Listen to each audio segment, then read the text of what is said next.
Bienvenidos de nuevo a Heritage and Hope Ministries. Hoy estamos muy emocionados de tener al pastor Wolber de White Horse Media. Muchas gracias por venir y acompañarnos aquí para conversar.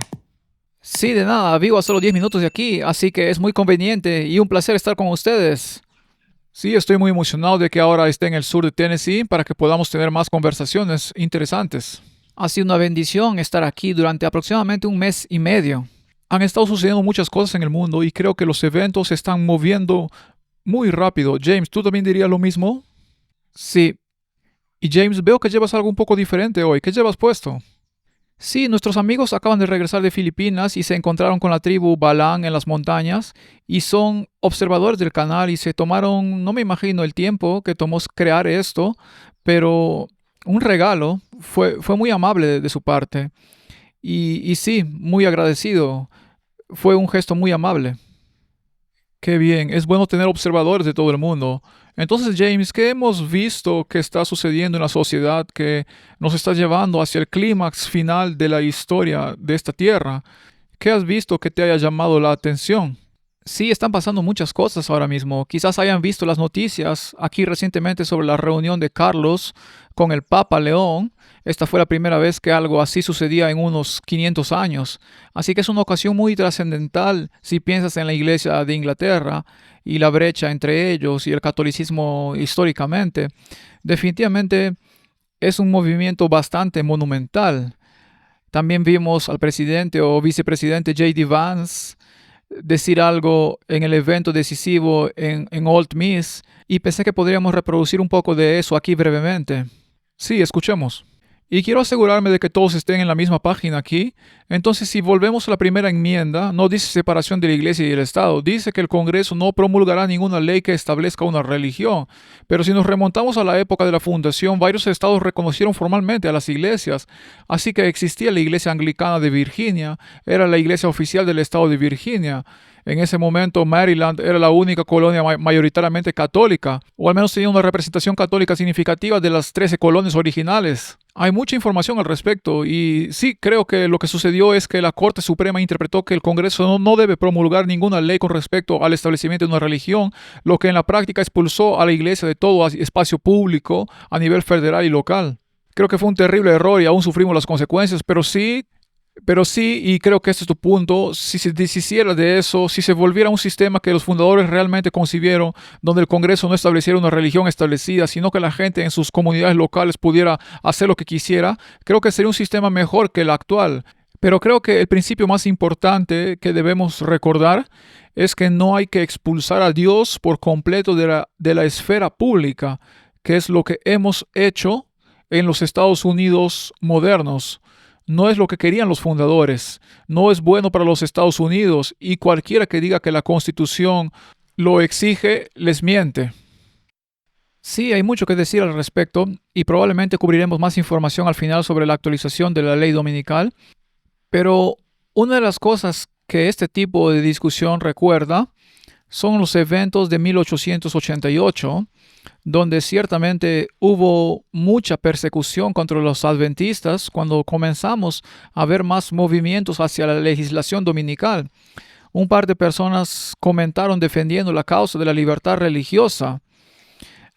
Alonzo Jones y A.G. Wagoner también compartieron otro mensaje sobre la justificación por la fe. Uno que considero sumamente importante, ya que al observar el desarrollo de estos eventos, creo que los adventistas debemos estar preparados. En ese momento se transmitía un mensaje a nuestra gente. Hermano Wolber, creo que trajiste algunos libros hoy y que ofrecen una perspectiva interesante sobre lo que estaba sucediendo en 1888. Sí, eso seguro, y he estudiado mucho este tema. De hecho, escribí un libro sobre esto llamado El último mensaje de Dios, Cristo nuestra justicia, que analiza el mensaje bíblico de la justicia de Cristo y se remonta a la década de 1880, contextualizando lo que sucedía en aquel entonces. Podemos ver estos desarrollos que se están gestando ahora mismo cuando escucho a J.D. Vance y sus comentarios. Estaba pensando en esto hoy.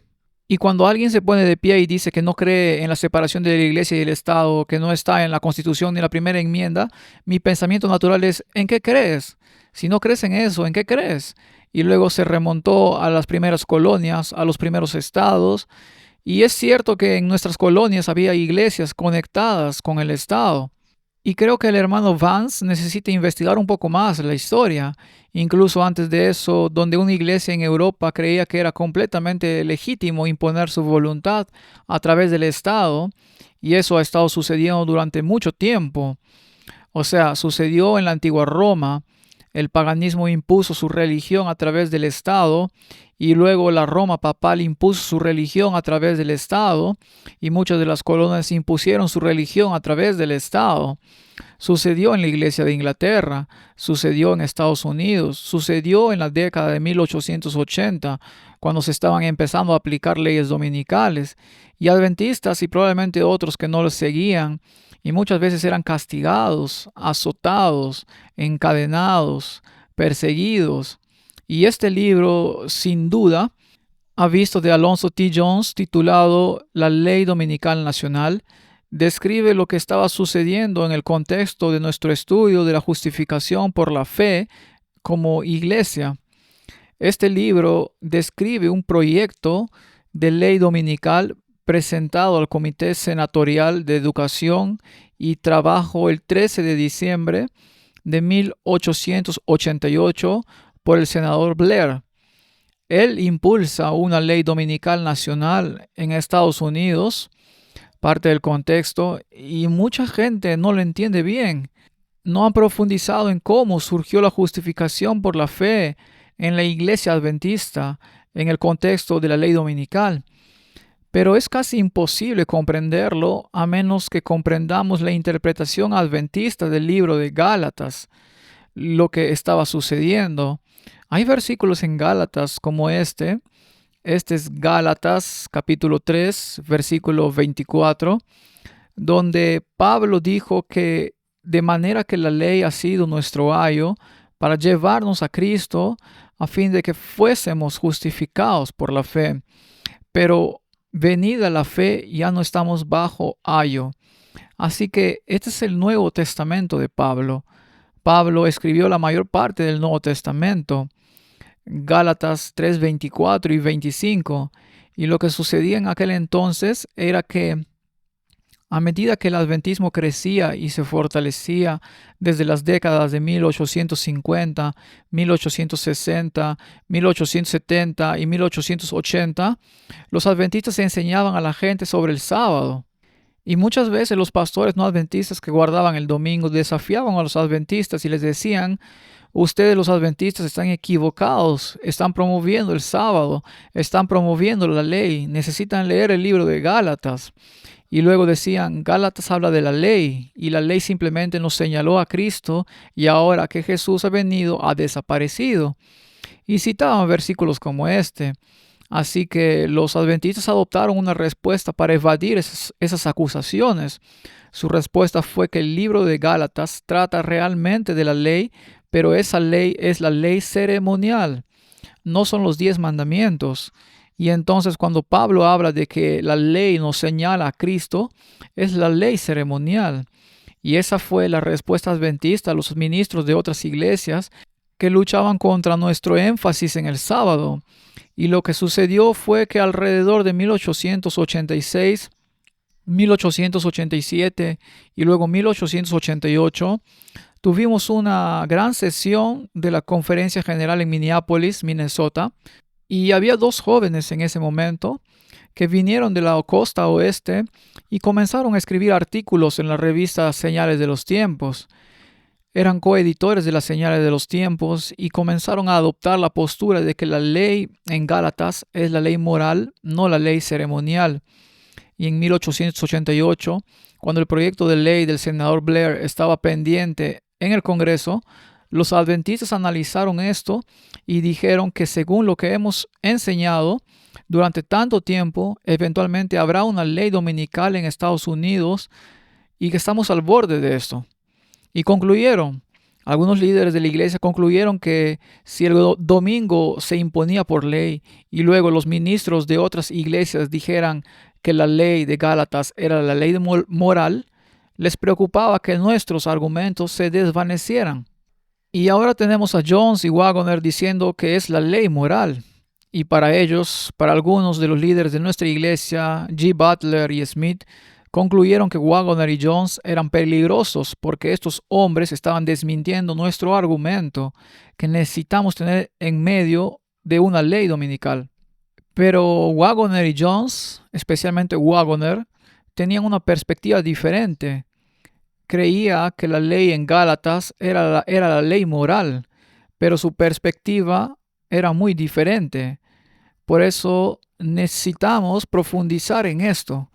Y tengo algunas citas que podemos analizar en breve. Algo que impacta es curioso que J.D. Vance ahora esté recordando el origen de este país al hablar sobre la separación de la iglesia y el Estado, porque los fundadores de este país estaban a favor de la separación de la iglesia y el Estado.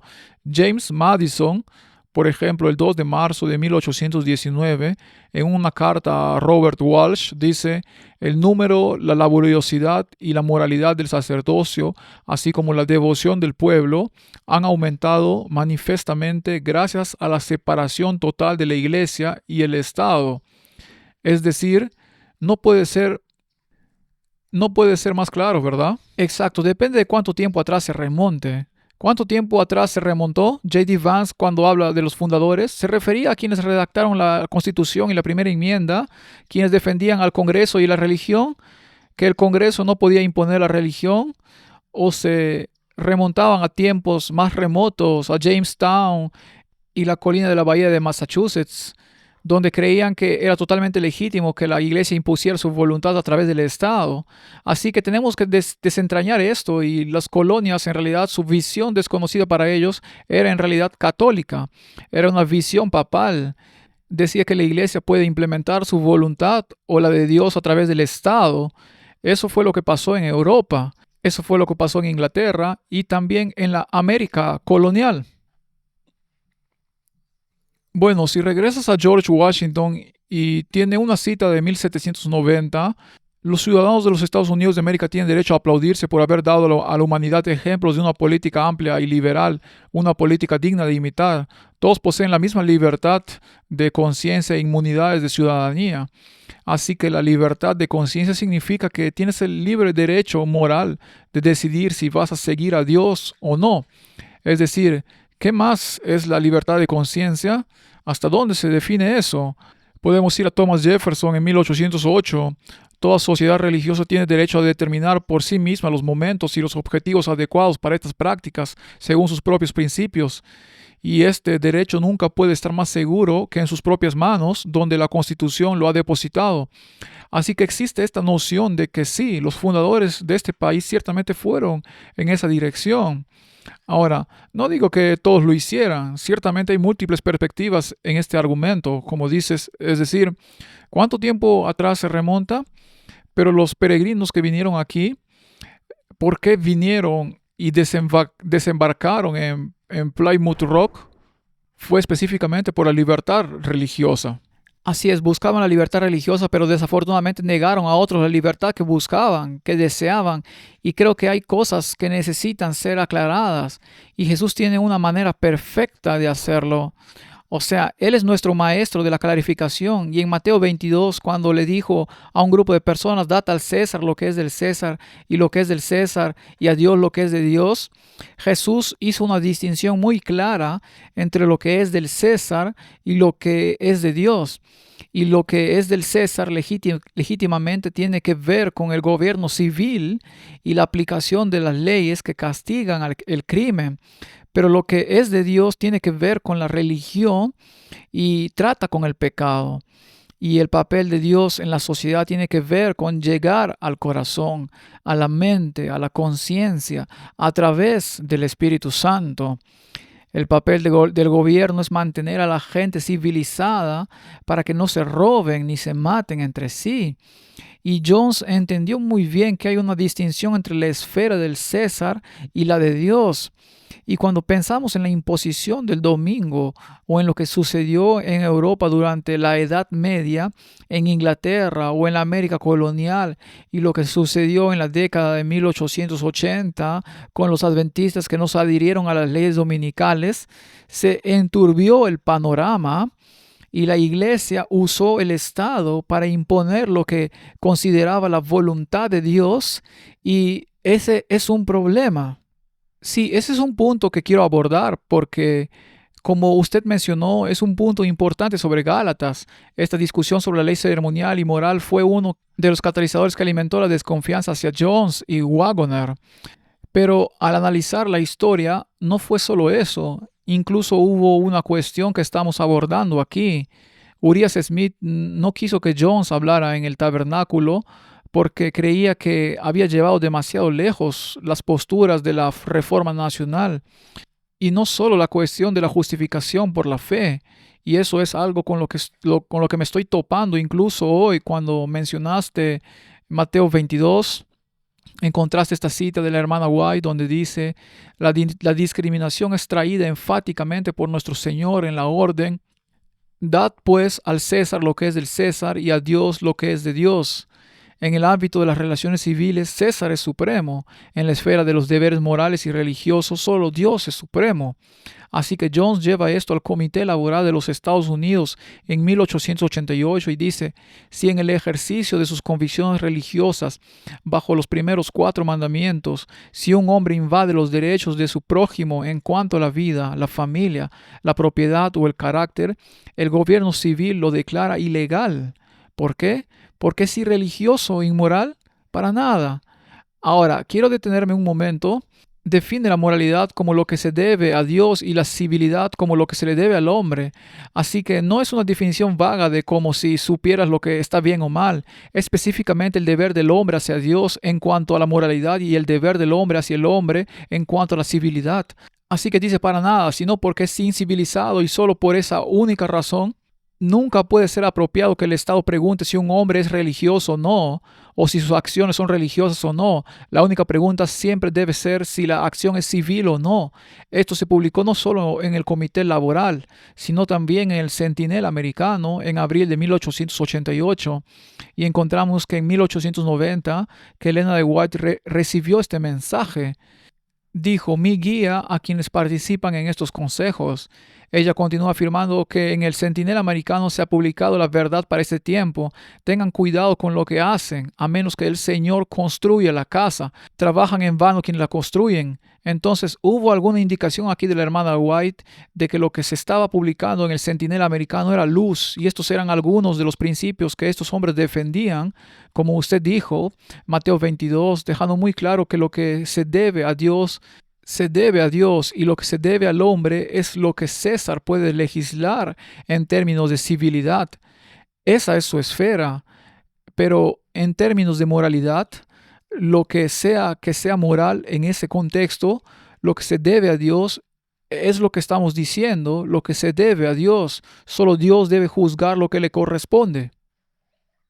Eso es correcto, eso es exactamente correcto. Y la confusión de este tema ha estado ocurriendo a lo largo de la historia.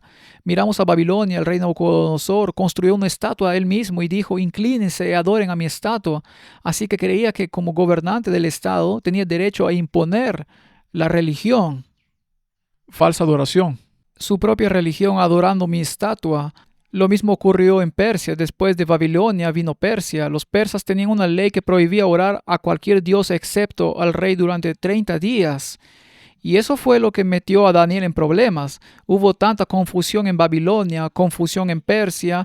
En el mundo romano, los romanos hicieron lo mismo e impusieron la adoración del César a los primeros cristianos. Por eso fueron perseguidos durante la Edad Media. La Roma papal impuso su voluntad a los ciudadanos de Europa. Si no hacían lo que creían correcto, podían ser condenados a muerte.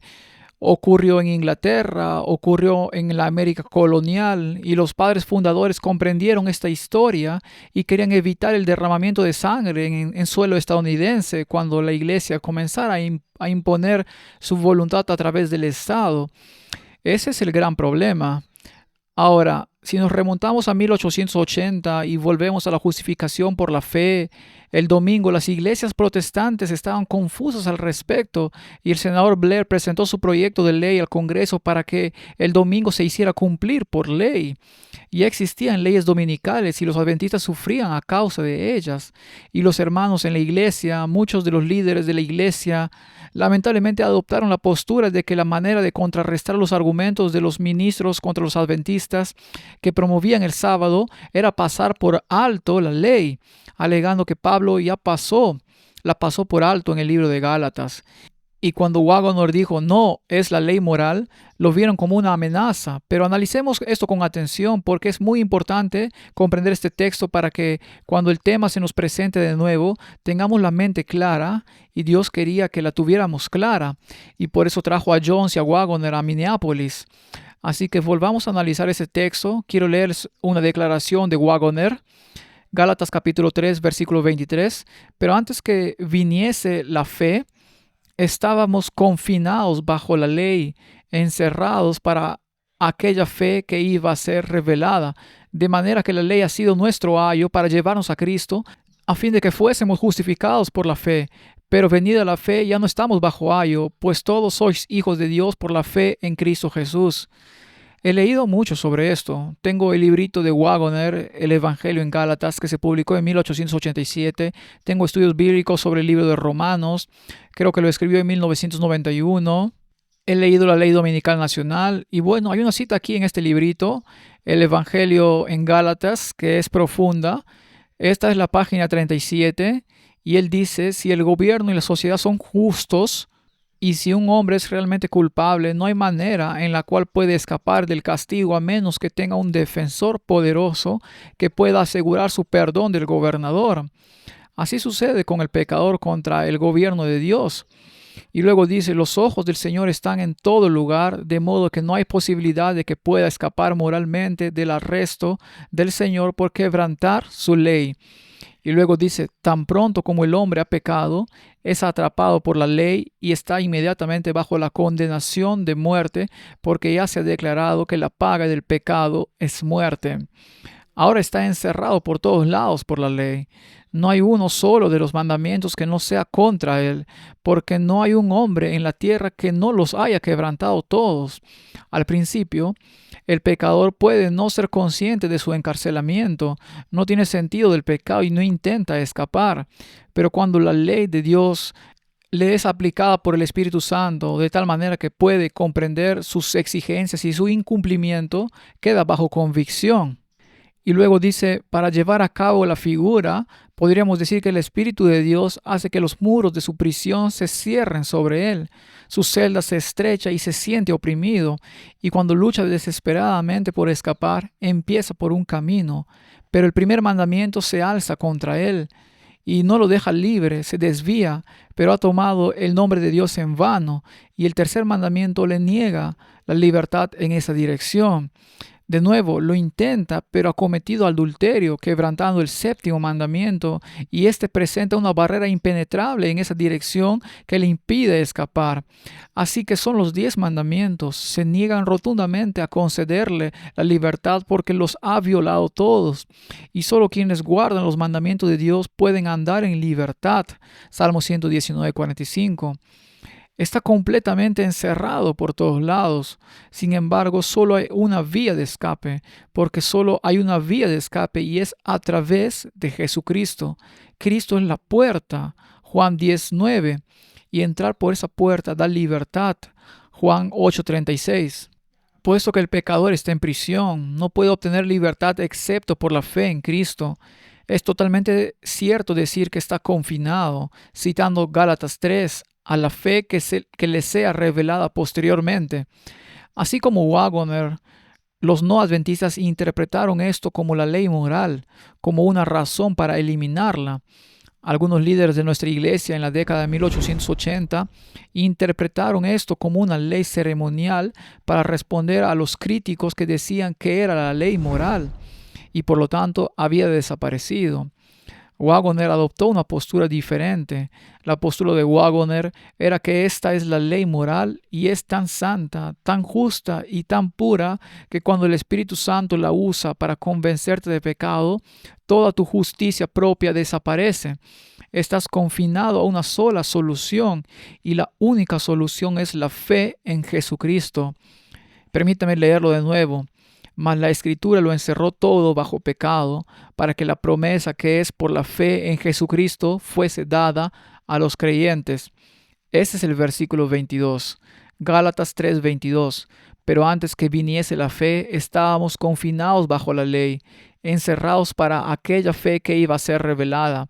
De manera que la ley ha sido nuestro ayo para llevarnos a Cristo, a fin de que fuésemos justificados por la fe. Waggoner dijo que es la ley moral, nos muestra nuestro pecado y nos señala a Cristo como nuestra única esperanza. Y así es como él entendió este texto. Su postura era que cuando el domingo es impuesto por la ley, podemos usar este texto para mostrarlos a los que guardan el domingo que han quebrantado la ley de Dios. Tienen el día equivocado, no es domingo, es sábado, y también han quebrantado los 10 mandamientos, todos incluyendo el sábado. Imponer el domingo está mal. La ley de Dios sigue ahí. Está en plena autoridad y los adventistas la necesitan. Los no adventistas la necesitan. Todos la necesitan. Entonces nos damos cuenta de que somos pecadores y que necesitamos la gracia y el poder de Jesucristo. La justicia viene a través de Él. Al recibirlo, entonces recibimos su justicia y Él toma. Él es el único que puede quitar nuestros pecados, escribir la ley en el corazón y luego por su gracia y poder a través del Espíritu Santo, Él nos permite convertirnos en observadores de los mandamientos. Esa es la postura bíblica que debemos presentar durante una crisis de la ley dominical basada en la palabra de Dios y en los escritos de Pablo.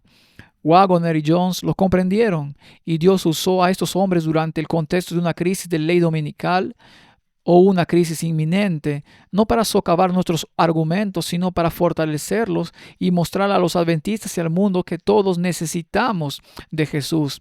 Él es el único que puede perdonar nuestros pecados y capacitarnos para obedecer su ley cuando recibimos a Cristo como nuestra justicia.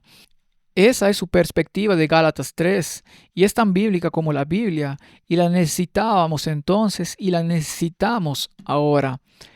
A medida que estos problemas resurgen y llega el momento en que el domingo se nos impone por la presión del Estado, que es el día equivocado, debemos exaltar la ley de Dios y la justicia de Jesucristo. Cristo es nuestra única esperanza y cuando lo recibimos nos capacita para convertirnos en observadores de los mandamientos. Saben, pienso en esto y pienso en cómo el diablo lo tergiversó, porque todos estos observadores del domingo, al ser confrontados con la verdad del sábado, dicen, bueno, la ley ha sido abolida, no tenemos que guardarla. Y luego aparecen G. Butler y Urias Smith diciendo, no, esa es la ley ceremonial. Aquí en Gálatas capítulo 3, del cual están equivocados. Y luego también hay otros observadores del domingo que dicen, bueno, aprobemos una ley dominical nacional. Es cierto, para intentar moralizar el mundo debido a la inmoralidad que existe en la sociedad. Mientras tanto, la verdad es que aquí sí es la ley moral, pero se trata de comprenderla a un nivel superior. Exactamente cierto. Y es como si se pararan por una multa por exceso de velocidad. Si te ponen la multa, estás bajo la ley, estás obligado a pagarla, estás bajo la penalidad de eso. Y no importa si conduces al límite de velocidad el resto de los días previos a tu cita en el tribunal. Adivina qué, sigues debiendo el dinero, ¿verdad? Ahora, en esta analogía no funciona perfectamente porque no podemos mantener ese límite de velocidad a la perfección por nuestra cuenta. Solo con Cristo podemos mantenerla a la perfección y entonces Él hace la obra por nosotros, ¿cierto? Es un excelente punto el que planteas. Me parece que el versículo 3 en particular resalta la pregunta. ¿Ahora vais a acabar por la carne? Así que, como Pablo destaca aquí, ¿obedecemos con nuestras propias fuerzas o con la fuerza que Cristo nos imparte? Además, establece una conexión con Abraham, quien tuvo un hijo prometido y otro por sus propias obras, Agar e Ismael. Exactamente, así que tenemos una distinción entre el sábado, que es por fe, y algo que es obra del hombre, que es el domingo. Así es. En realidad te estás discutiendo el antiguo pacto contra el nuevo. Este fue un tema polémico en la conferencia de Minneapolis de 1888, además de la ley en Gálatas, porque Gálatas capítulo 3, que habla de la ley, también habla de los pactos en los versículos 15 y 16 en adelante. Y entonces la visión común de G. Butler y Urias Smith, según tengo entendido, era un modelo muy dispensacional, y dispensacional básicamente significa separado en dos periodos de tiempo distintos. Así que tienes el antiguo pacto desde Abraham hasta Cristo y luego tienes el nuevo pacto desde Cristo hasta ahora. Así que se separaron en dos dispensaciones muy distintas. Está la dispensación de la ley en el Antiguo Testamento y ahora estamos bajo la dispensación de la gracia. Correcto. Contra A.T. Jones y Waggoner tenían una comprensión diferente de los pactos porque dijeron que siempre ha habido un antiguo pacto y un nuevo pacto. Y puedes ver que eso se desarrolló a lo largo de toda la historia. Tienes a Caín como una representación del antiguo pacto ofreciendo las obras, el fruto de su propio trabajo, en comparación con Abel ofreciendo un sacrificio por fe. Tenemos a Abraham y a Agar que representan la idea de voy a intentar hacerlo yo mismo. Como si fuera Dios dijo, voy a tener descendencia, voy a tratar de hacerlo por mí mismo, en comparación con Sara, que representaba el nuevo pacto, donde Dios es quien lo hizo posible. Dios le dio a una anciana un bebé. Correcto. Milagrosamente. Y luego tienes eso representado de manera más importante en el monte Sinaí, cuando los 10 mandamientos fueron hablados al pueblo. Dijeron, haremos todo lo que has dicho. Así que ellos lo harían, a diferencia del nuevo pacto, donde Dios dice, las escribiré en las tablas de tu corazón. Exactamente. Y antes de que eso suceda, una persona debe reconocer su necesidad. Volviendo a Gálatas, esto se relaciona directamente con lo que acabas de decir. En Gálatas 3:19, Pablo pregunta, ¿para qué sirve la ley? ¿Por qué se dio la ley en el monte Sinaí en primer lugar? Y luego responde a la pregunta, fue añadida a causa de las transgresiones. Así que Dios dio la ley para mostrar al pueblo que era pecador y que necesitaba un Salvador. Otro texto que encaja perfectamente con esto está en Romanos.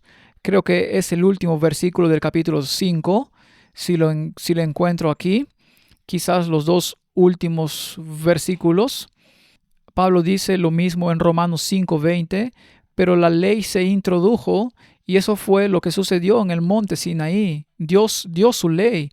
La ley se introdujo para que el pecado abundase, que es lo que Waggoner decía, que cuando una persona ve la santidad de la ley, comienza a darse cuenta de que es pecadora e intenta escabullirse, diciendo, quizás guarde el tercer mandamiento. No puedo, lo has quebrantado. Quizás guarde el séptimo o el noveno mandamiento y busca una salida. Y la ley lo está acorralando, diciéndole que no hay salida para ti, sino hacia arriba. Y eso es lo que Pablo dice aquí en Romanos 2. La ley entró en Romanos, capítulo 5:20. Pero la ley se introdujo para que el pecado abundase, mas cuando el pecado abundó, sobreabundó la gracia, para que así como el pecado reinó para muerte, así también la gracia reine por la justicia para vida eterna mediante Jesucristo, Señor nuestro. Y Waggoner enseñó que la justicia es la obediencia a la ley, que somos injustos y que Jesús descendió y guardó la ley, desarrolló la justicia, se convirtió en el Señor, nuestra justicia, murió en la cruz por todos los pecados del mundo, resucitó de los muertos. Y leí recientemente una definición muy interesante de la fe de Prescott, quien en 1896 fue uno de nuestros primeros pioneros adventistas. Él dijo que convirtió la palabra fe en un acrónimo. Dijo que fe significa abandonado, todo lo tomo a Él. Y esa fue la enseñanza de Waggoner y la enseñanza de Pablo, que es cuando reconoces tu pecado, lo abandonas todo y lo recibes en tu corazón. Y Él es la justicia. Cristo, nuestra justicia, coloca justicia en nosotros por medio del Espíritu Santo. Así que la fe lo abandona todo. Lo acepto y cuando está en nuestros corazones comienza a desarrollar en nosotros un carácter de justicia. no es algo que ganamos, sino algo que recibimos y con lo que cooperamos. Estas son las verdades profundas de la ley y el Evangelio. Necesitamos entender esto no solo en el contexto histórico, sino en el contexto del tiempo venidero, cuando un mundo protestante descarriado impondrá el día equivocado a través del Estado. Entonces debemos mostrarles la palabra de Dios y decirles, miren los 10 mandamientos. El domingo no es uno de ellos. Es una tradición humana que ahora se impone a través del Estado. Es lo que la Iglesia Católica Romana hizo durante más de 1000 años en Europa. Y esta es la dirección equivocada. Y la respuesta es la Escritura. Es la ley de Dios y el sábado, el séptimo día. Pero se presenta de tal manera no como algo que hacemos para ganarnos la salvación.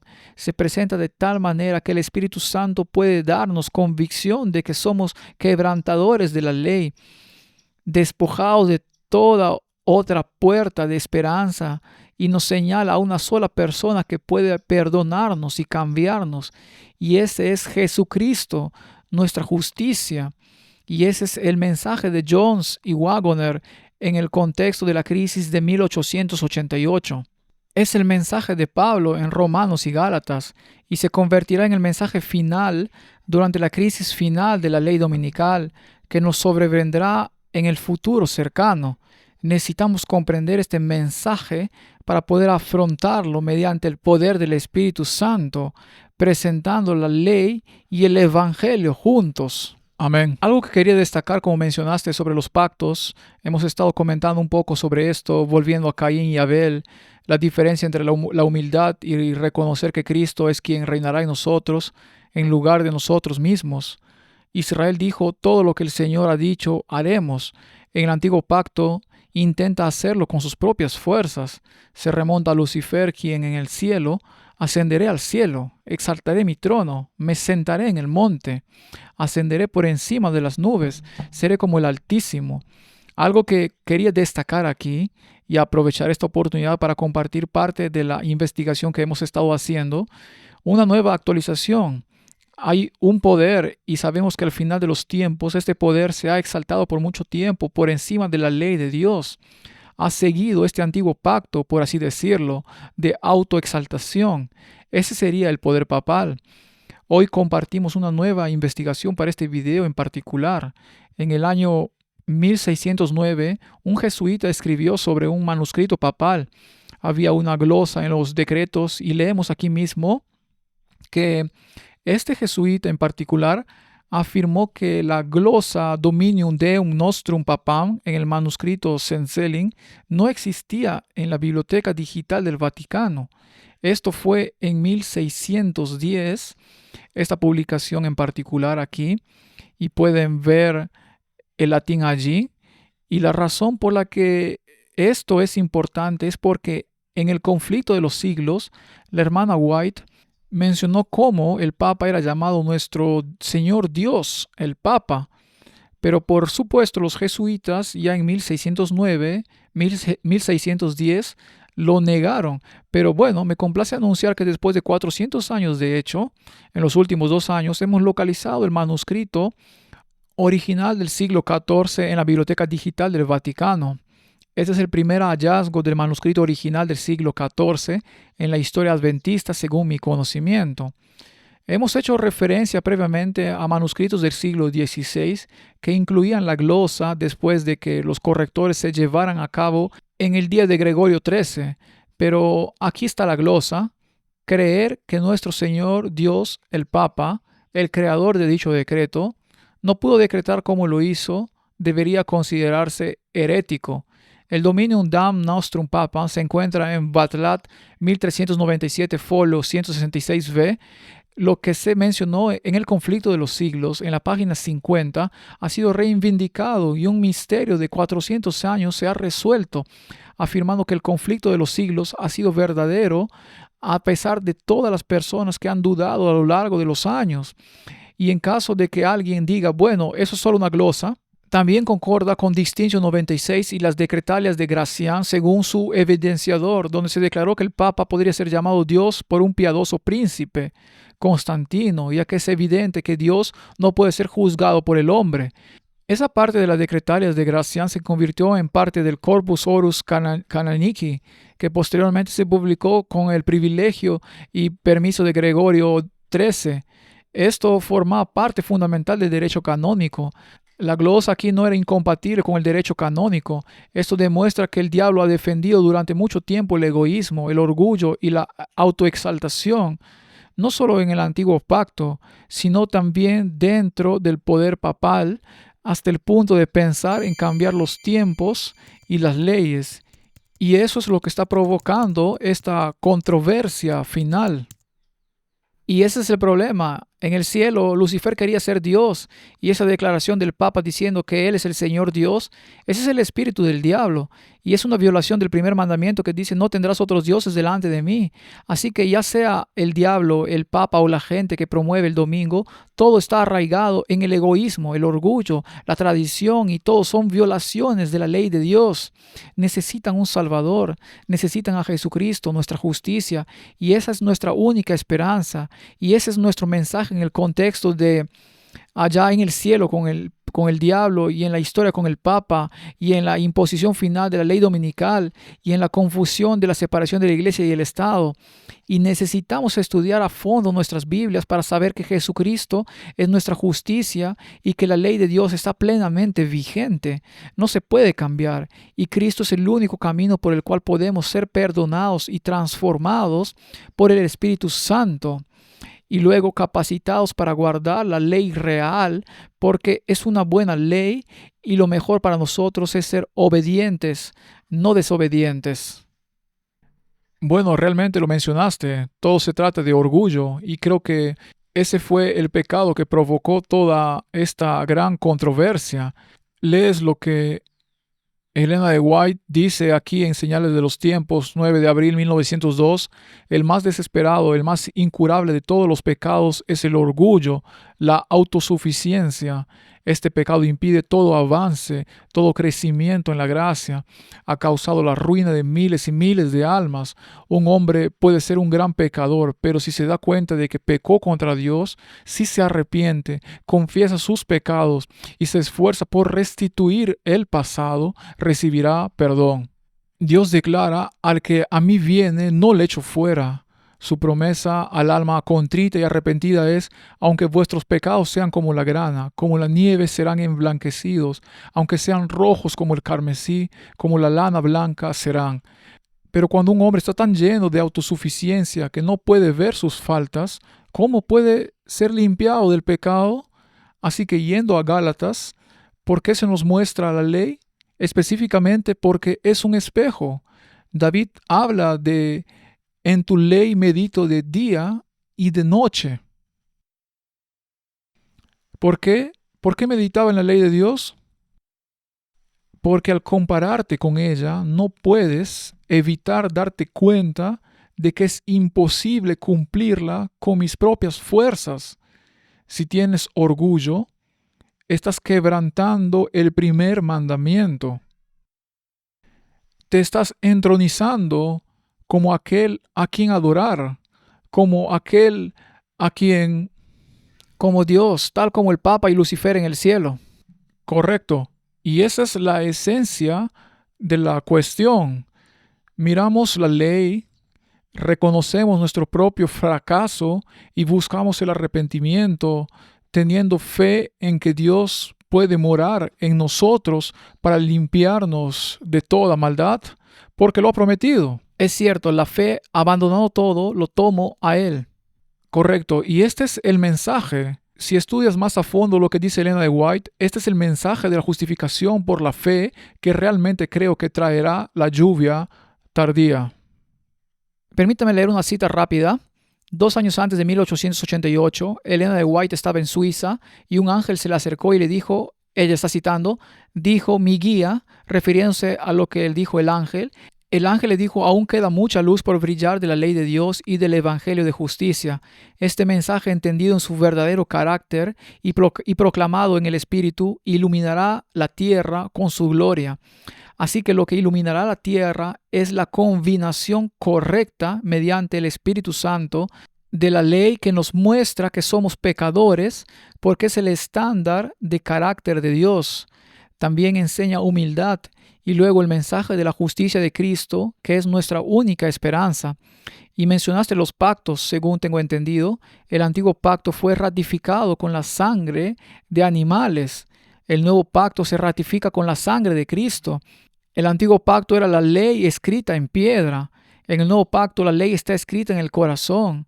En el antiguo pacto el pueblo decía, lo haremos. Todo lo que el Señor ha dicho lo haremos. Pero en el nuevo pacto Dios dice, escribiré mi ley en tu corazón. La voy a cumplir. Voy a escribir el primer mandamiento, el segundo mandamiento, el tercero, los 10. Y mientras nos muestra esta ley, vemos nuestro pecado y decimos, Señor Jesucristo es mi única esperanza. Abandonándolo todo, lo tomo a Él. Señor, tú escribes la ley en mi corazón, y esa no es una interpretación dispensacional del antiguo pacto contra el nuevo pacto, es una comprensión de la respuesta del corazón, del cual Abraham, quien realmente estaba bajo el nuevo pacto, porque reconoció que no podía hacerlo, y por fe fue considerado justo. Y así la justicia por la fe ha sido cierta desde Abel hasta Abraham a lo largo de la historia, enseñada por Pablo, y es lo que todos necesitamos hoy. No es dispensacional, es una necesidad que nos humillemos por su gracia, superemos nuestro orgullo y digamos, Señor, sálvame y cámbiame. Puedes hacerlo. Antes de abordar algunos de los eventos más actuales que aún suceden a nuestro alrededor, ¿por qué hablamos tanto de la justificación por la fe? Hemos hecho varios videos en nuestro canal sobre la justificación por la fe y su importancia. Y es porque, claro, podemos decir, chicos, esto ya viene una ley dominical nacional. Miren, todos están hablando de ello. Y como veremos en breve, sí que están hablando de ello. El Departamento de Trabajo habla de ello, pero la cuestión es que no se puede simplemente decir que se avecina una crisis y no tener forma de prepararse. Así que es un mensaje doble. Y me parece interesante que en 1888 A.T. Jones y Waggoner tenían un mensaje doble, ¿no? Estaban discutiendo ante el Comité Laboral del Senado, combatiendo el proyecto de Lel Blair, hablando sobre el día de reposo, discutiendo sobre la libertad religiosa, pero al mismo tiempo hablaban mucho de la justificación por la fe. Es cierto, porque van de la mano, porque cuando finalmente se implementa el domingo, es un problema de la ley de Dios, porque están implementando el día equivocado y están llevando al mundo entero al pecado. Y entonces la forma de contrarrestarlo es con la ley de Dios, mostrándoles lo que es el verdadero pecado, señalándoles el séptimo día, no el primero, y luego exaltando a Cristo como nuestra justicia y la única esperanza que tenemos para el perdón, y a través del Espíritu Santo.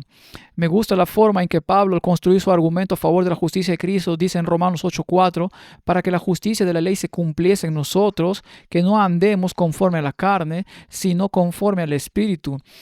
Así que la justificación por la fe en Jesús, abandonando todo, lo tomo a Él. Y el poder del Espíritu Santo conduce a la justicia por la obediencia a la ley. Y ese es el mensaje que necesitamos cuando se quebranta la ley y el día equivocado está siendo aplicado.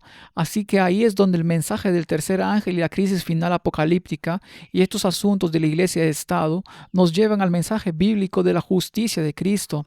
La justicia por la fe, que es la única manera en que podemos llegar a ser guardadores de la ley, que es a lo que apunta el mensaje del tercer ángel. Aquí está la paciencia de los santos, aquí están los que guardan los mandamientos de Dios y la fe de Jesús. Y me gusta la forma en que Prescott, acabo de leer, he estado leyendo a Prescott, y él dijo que para que podamos guardar los mandamientos de Dios, que es lo que dice en Apocalipsis 14:12, tenemos que recibir los mandamientos de Dios en Jesucristo. Si te doy un billete de $100 y te pido que lo guardes, primero tienes que recibirlo de mí. Y así es con el cumplimiento de los mandamientos de Dios. Tenemos que saber que los hemos quebrantado y luego tenemos que recibirlos de Cristo y entonces podemos guardar lo que hemos recibido del Salvador. Y ese es el tercer ángel. Y es a donde nos está guiando el Espíritu Santo a medida que nos acercamos a la crisis final. ¿Sabes? Elena de White dice que le preguntaron sobre el mensaje de los tres ángeles con respecto a la justificación por la fe.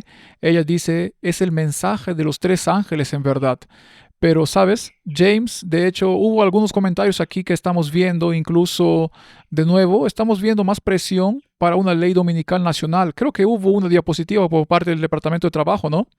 Sí, hay mucho que está sucediendo allí. Una cosa que quiero comentar brevemente antes de ir a eso es que cuando hablamos con uno de los promotores de la legislación dominical, hablamos sobre la historia temprana de Estados Unidos y las leyes azules. Así que veamos. Incluso Rhode Island en su fundación tenía leyes azules, ¿verdad? Rhode Island sería el estado más avanzado en mantener todo separado debido a las convicciones de Roger Williams al respecto. Él intenta argumentar que incluso Rhode Island tenía leyes azules antes, lo que justifica la implementación de estas leyes en Estados Unidos. Sí, es como Vance. Vance dijo que teníamos que regresar, pero él va a regresar a Rhode Island antes de Roger Williams, cuando el domingo se impuso por ley. Bueno, y de hecho Roger Williams se enfrentó a las leyes azules.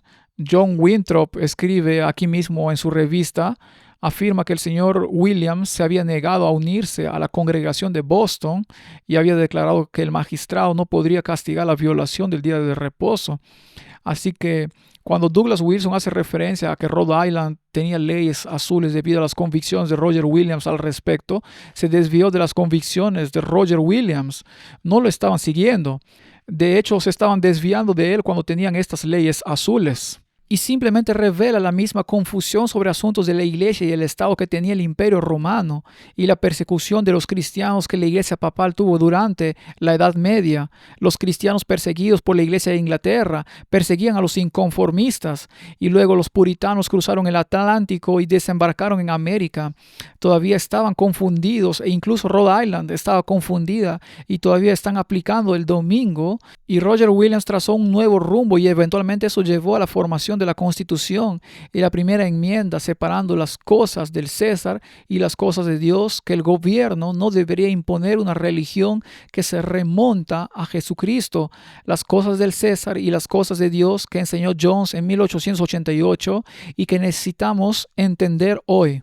El Departamento de Trabajo de Estados Unidos hizo una publicación donde decía que el proyecto Cortafuegos es nuestro compromiso para garantizar que los trabajadores estadounidenses tengan una oportunidad justa. Además, aquí tienen una foto de una familia, presumiblemente en la iglesia, con la leyenda Todos los domingos por la mañana de Harold Anderson. El título de la pintura es Todos los domingos por la mañana. Es interesante que la publiquen como el sueño americano. Bueno, es interesante que Teamster también tuvieron un evento especial el martes para celebrar el legado de Rerum Novarum, quien abogó por la legislación dominical. Y una de las cosas que encontramos, ¿quién es ese de ahí a la derecha, Alex? Parece Jonathan Berry.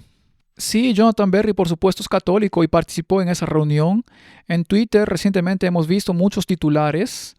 Echen un vistazo a esto. Está Stephen Wolfe, de quien hemos hablado mucho, quien escribió el libro El caso del nacionalismo cristiano abogando por las leyes azules. Dice, el gobierno civil tiene poder sobre las vidas, puede ejecutar a personas. Es algo muy serio que confiamos a los hombres en el gobierno. Confiamos en los hombres para ello. Pero Dios no confía en sí mismo para determinar que Dios es uno, que la adoración es los domingos y que Cristo es el Señor. Ahora, Harley Sudwell responde, es un pastor adventista de Australia. Creo que lo conozco. Sí, es un hombre muy amable. Dice, hermano, no todos los cristianos celebran el culto los domingos. Y continúa, pueden ver el diálogo aquí. Pero uno de los comentaristas dijo, no tengo reparos morales en repetir ese pasado, específicamente que los del séptimo día sean encarcelados, pero sería bastante fácil evitarlo.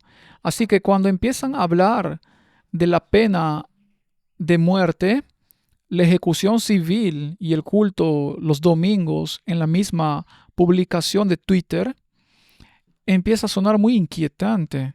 como lo que hemos leído en el conflicto de los siglos. Y esta no es una conversación aislada. Podemos ver aquí que creo que las leyes azules, como se llamaban aquí en el estado, eran algo muy bueno y deberíamos restablecerlas. Los azules de Twitter están pidiendo mucho de esto ahora mismo. Con gusto restauraría las leyes dominicales. Puedes ver de hecho, esta es una de las cosas más grandes que desearía si Dios se complaciera en bendecir el arrepentimiento en esta nación para regresar a las leyes azules en lugar de la esclavitud del consumismo. La libertad es tu ídolo. Oh, ¿no es ese un pensamiento interesante? La libertad es un ídolo. Las leyes de blasfemia, las leyes del día de reposo son justas y buenas. Necesitamos leyes azules de nuevo. Aquí hay otra aquí. Podemos ver a Ken Shepard y William Wolf una vez más comentando aquí. Tal vez con los restaurantes se podría exigir que si abren los domingos deben dar adaptaciones religiosas a los empleados que les soliciten. La guerra de los salmos dice que todo, excepto las obras de misericordia y las necesidades, debería estar prohibido el domingo para que la gente vaya a la iglesia. Jesse Hughes dice, las leyes del día de reposo fueron buenas y deberían volver. De hecho, presiona a tu legislatura estatal.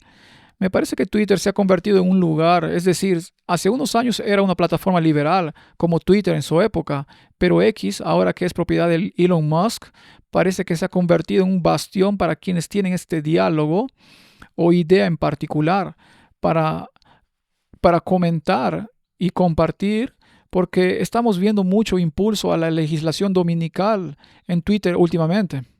Elon Musk es un tipo interesante, no sé si todavía es así, pero de hecho tiene una foto de perfil en Twitter. Como saben, él es el dueño de Twitter ahora, ¿verdad? ¿Qué foto tiene para su perfil? Es una foto de él con un disfraz de Halloween que usó en una gran fiesta de famosos o lo que sea. Y es una armadura de cuero de $5,000. Y puedes ir al fabricante original de esta armadura, como en su página de moda o donde sea, y sabes, el nombre de la armadura que usa como foto de perfil como dueño de Twitter, el nombre de la armadura es el campeón del demonio. Y es como, por supuesto, este es el que tenemos como dueño de Twitter y moldeando gran parte del rumbo de la sociedad. No sé, simplemente me pareció interesante. Sí, me recuerda la oración de Jesús en la cruz cuando dijo, Padre, perdónalos porque no saben lo que hacen. Sí. Y si piensas en todo este movimiento dominical para que Estados Unidos vuelva a Dios, pensando que las leyes dominicales son buenas, volvamos a las colonias que en última instancia regresan a Europa, las leyes dominicales de la Iglesia Católica, todo este movimiento, la gente lo hace porque cree que esto es lo que Dios quiere. Esto es lo que Jesús quiere. Necesitamos volver a Dios, volver a Jesús, legislar el cristianismo.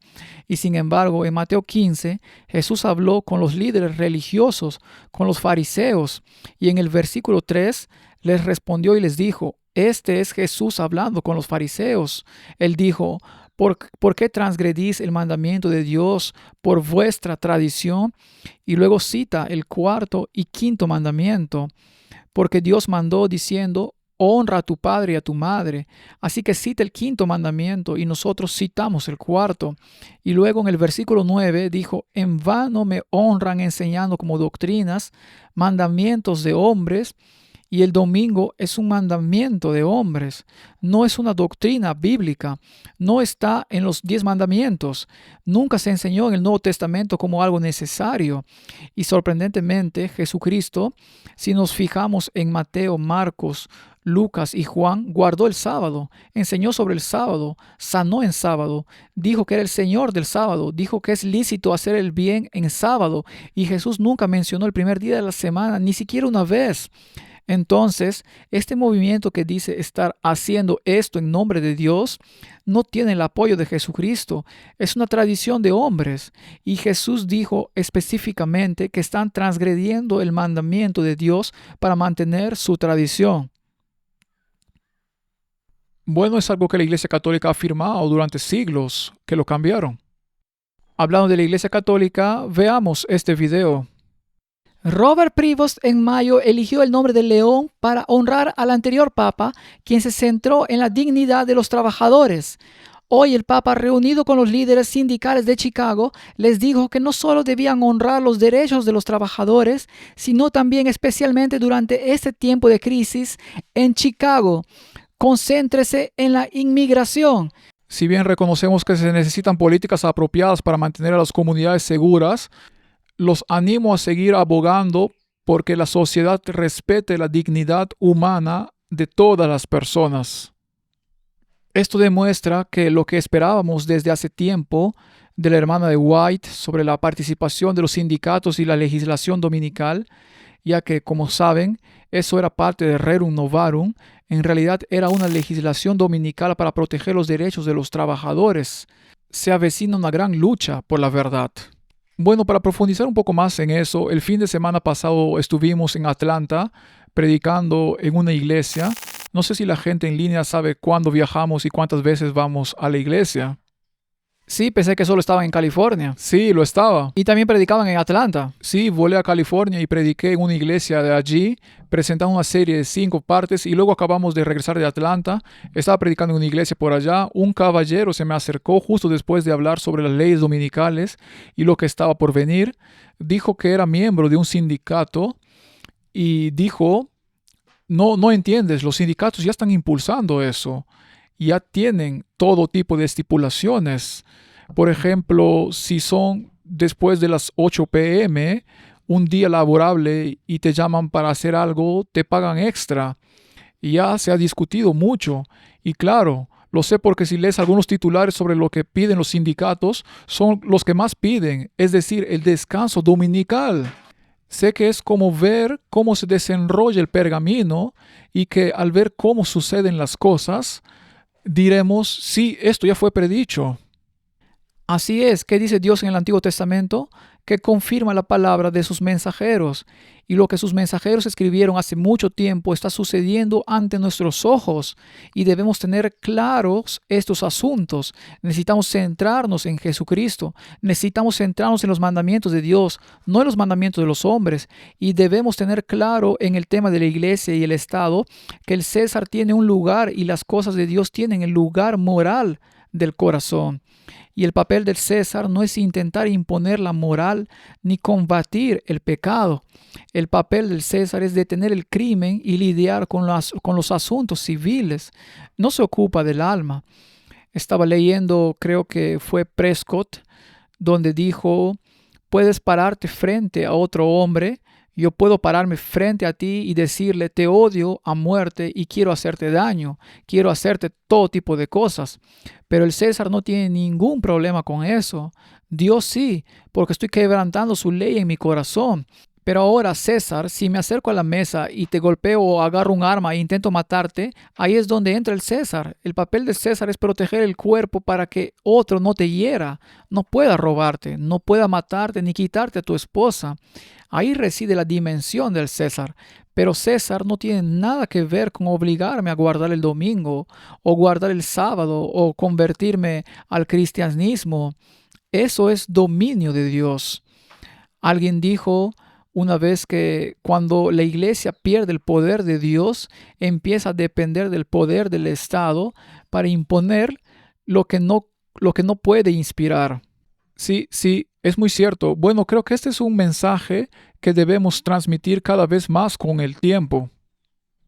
Así es. Y creo que nos centraremos más en eso en nuestros videos, como una combinación para comprender los detalles esenciales de la justificación por la fe, mientras mantenemos los ojos abiertos a lo que sucede en la sociedad y a medida que avanzamos.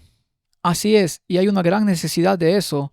Alex y James, hay una gran necesidad de eventos actuales combinados con el mensaje de la justicia de Cristo a la luz de las Escrituras. Correcto, y creo que también deberíamos animar a la gente a visitar su canal de YouTube, White Horse Media. Sí, vayan a YouTube y escriban White Horse Media, nos encontrarán. Tenemos muchos programas, tenemos muchos libros en nuestra tienda, incluyendo el último mensaje de Dios, Cristo nuestra justicia, que explica estos temas en el contexto del tercer ángel. Bueno, muy bien, y espero hacer más videos contigo en el futuro. Definitivamente. si Dios quiere. Bueno, muchachos, muchas gracias por acompañarnos en esta actualización especial sobre la ley dominical en Heritage and Hope. No olviden darle me gusta, compartir y suscribirse a este canal de YouTube para mantenerse al día, porque pronto publicaremos muchos videos interesantes.